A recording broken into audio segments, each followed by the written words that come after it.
When I was a rookie reseller in my first year of full-time reselling, I was getting really into bulk deals. I was understanding the value of buying a whole lot of inventory at once and then being able to gradually list it over time rather than spending most of your time sourcing.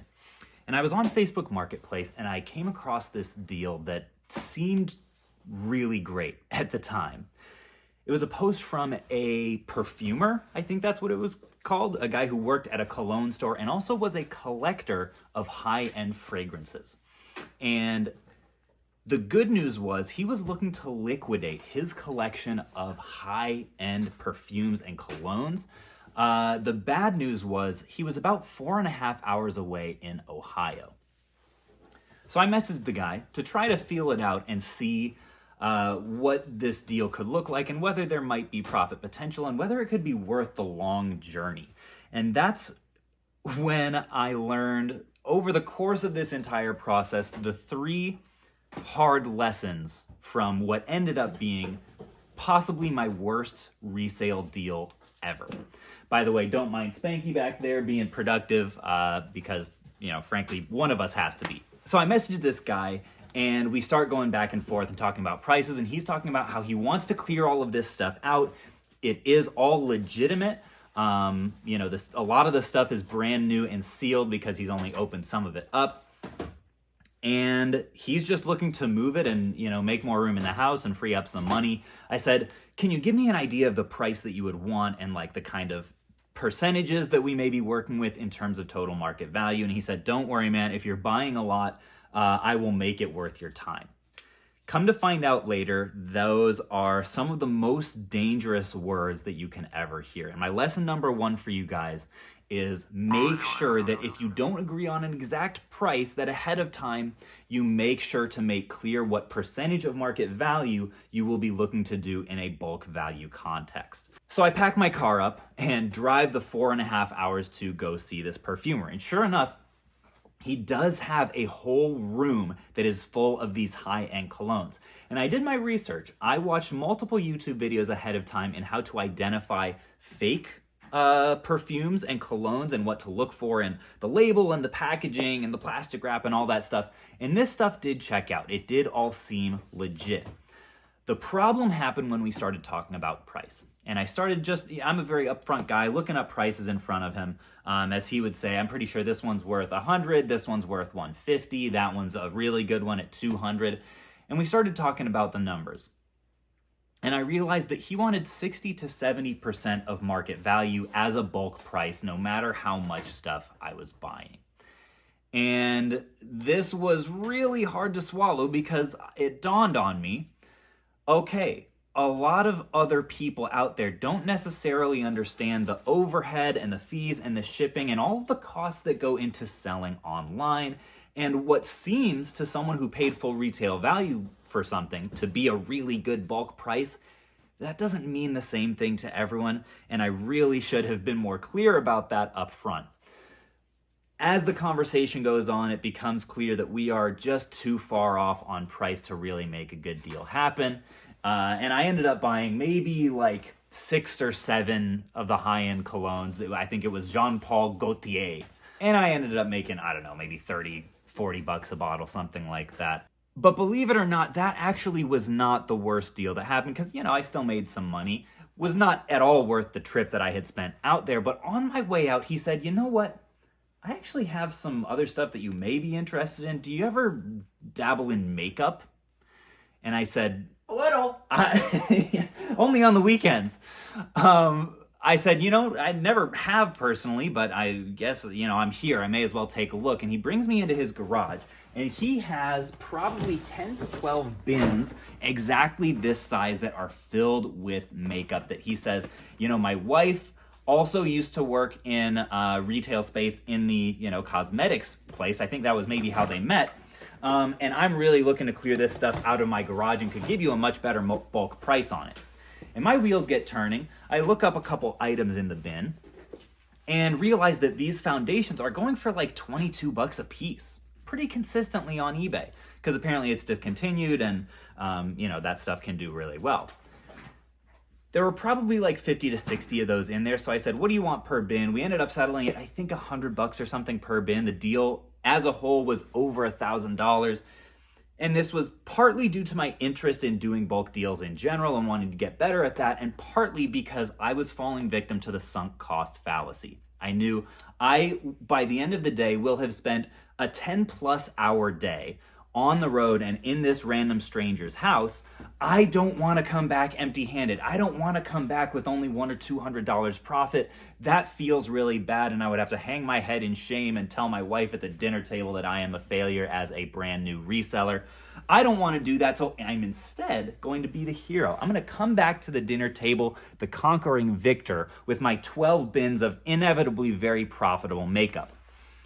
The problem was, I didn't know what I was looking at. And after I got home, and actually I didn't realize even how bad this deal was until much later, when I sent a good chunk of the makeup off to Amazon that I could sell on Amazon, and one by one it started getting returned and returned and returned. And I was like, what the heck? I'm almost sure this had a barcode. I'm almost sure it listed it right. But what I didn't understand is that many types of makeup out there expire. Just like baby food and like the milk in my refrigerator. And I should not have touched this deal with a 10-foot pole, because almost all of it, I would say 90% of the makeup, was completely worthless. It was cakey. I'm sure that this is why he had so many bins of it in his garage and was looking for a little rookie reseller sucker to come along. So the second hard-fought lesson that I learned from this deal is do not fall victim to sunk cost fallacy, or it will sink you. If you're not familiar with that term, it's exactly my mental process of I've got so much time and energy and gas money invested in this deal, I need to get something out of it, and my logic as a result was compromised. For you and your business, it may be that, I'm already at the thrift, right? Or I'm already out and about on my sourcing route. It may be that you're already at a convention and like you need to come home with something or it's not going to be worth it. But in reality, the stuff that you can end up coming home with can be far more costly than the time that you've already invested. And when I tell you guys my second story, I'll show you another way that sunk cost fallacy can really sink you.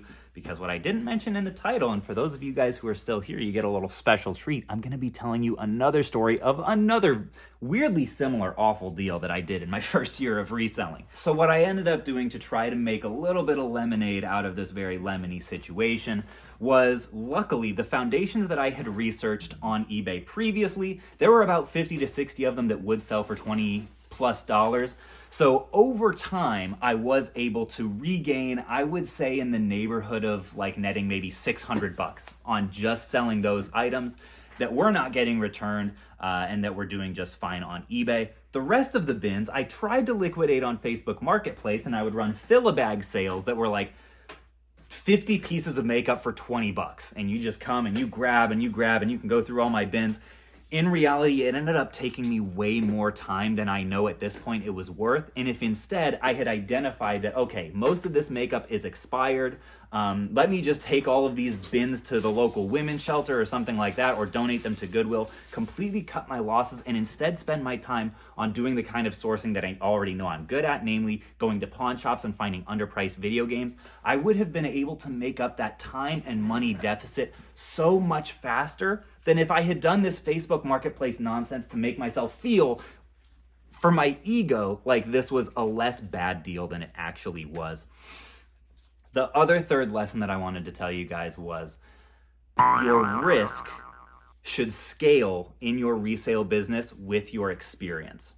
If I had understood this principle, I would have steered far clear of this deal, because I would have known that for my first deal in the makeup space, it would be absolutely absurd to spend $1,000+. I don't have the experience to lean on, so as much as possible, I should have looked for, if I want to get into makeup, besides on the weekends, I should focus on maybe $100 or a $200 deal that's big enough to give me the experience I need to start learning, but not so big that it'll make me feel all of this sunk cost fallacy and that it'll break the bank if it ends up not working out the way that I want it to. And that principle definitely was at play in my second story, which is a huge comic deal. I was in the same bulk deal phase of my business. Found this guy, I can't remember if it was on Facebook Marketplace or if someone reached out based on one of my postings, who was looking to sell boxes and boxes of comic books in bulk. And I said, hey, I'm looking for bulk deals. Let's see if we can make a deal here. And he took me to his storage facility. Now, this storage facility had boxes upon stacks of boxes that looked at more or less like this one right here, stacked horizontally with comics. I would guess there were maybe 1 million comics in this one large storage unit, and he had 3 of them. I realized that I had stumbled onto the comic kingpin of Kentucky accidentally. And he was looking to, he already had a comic shop, had more stuff than he could really staff it. And that should have been my first yellow flag. That a guy who clearly knew all the value of this stuff was looking to clear a good amount of it out at once, because chances are, if he knows everything that he's looking at, all of the most valuable stuff, all the biggest key issues are going to be pulled out. And he actually, to his credit, told me that. He was like, hey, some of these, at max will be maybe like $10, $15 books. The rest of them are going to be significantly lower. And I was like, oh, why not? I'm going to go ahead and I'm going to buy a good number of boxes of these. I'm going to take the effort of sorting them according to series. I'm going to put all the Superman ones together and all of the Justice League ones together. I'm going to make lots like that based on interest, and I'm going to sell them that way on eBay and maximize my profit. What I didn't realize was, and this ended up being, I can't remember the exact number. I think it was 12 large bankers boxes full of comics that we did for, again, right in the neighborhood of $1,000. So I was like, at less than $1 a piece, how can I lose on comics? How is that possibly a bad investment?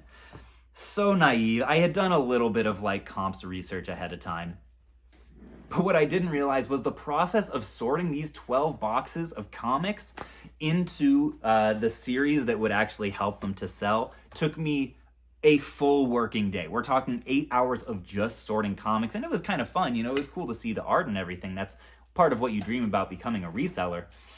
But then I started listing stuff, and sure enough, some of the lots did sell, but on average, they were going for $2 a piece.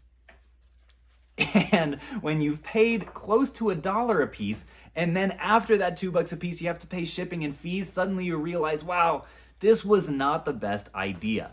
What I ended up doing with all of the miscellaneous comics that didn't fit into a bundle of probably 10 or more to actually make it worth listing was as soon as I realized that it was going to take literally weeks to go through and search each one of them up on eBay to see which ones might be worth $10, $12, $15, I was at least smart enough to know, okay, I'm going to try to just have a comic yard sale and see how many of these I can get to move for $2 or $1 or 50 cents a piece. I'll lower the price over time in the day and see how many I can move that way. I sold that day $140 worth of comics and was left over with at least 6 boxes of just duds that I knew at that point, the comic heads have gone through, they've taken out all the key issues, I need to either donate this. I can't remember if I took it to a comic shop or something. I remember nobody really wanted it, even in bulk. So on that deal in total, I probably lost a few $100s, but more importantly, I lost a ton of time that I should have just been spending on more profitable endeavors. I should have cut my losses, wholesaled it out when I could have, and just, taken my lumps and learned the lesson. So folks, in your own resale business, if you're looking for 3 things to implement, first of all, if you are doing a deal with a person for the first time, if it's a bulk deal or a normal deal, make sure that you have an actual concrete price or percentage in mind ahead of time in your negotiation. Make sure that you are scaling your risk level in your bulk deals with your level of experience, and for goodness sake, be careful of the sunk cost fallacy or it will sink you.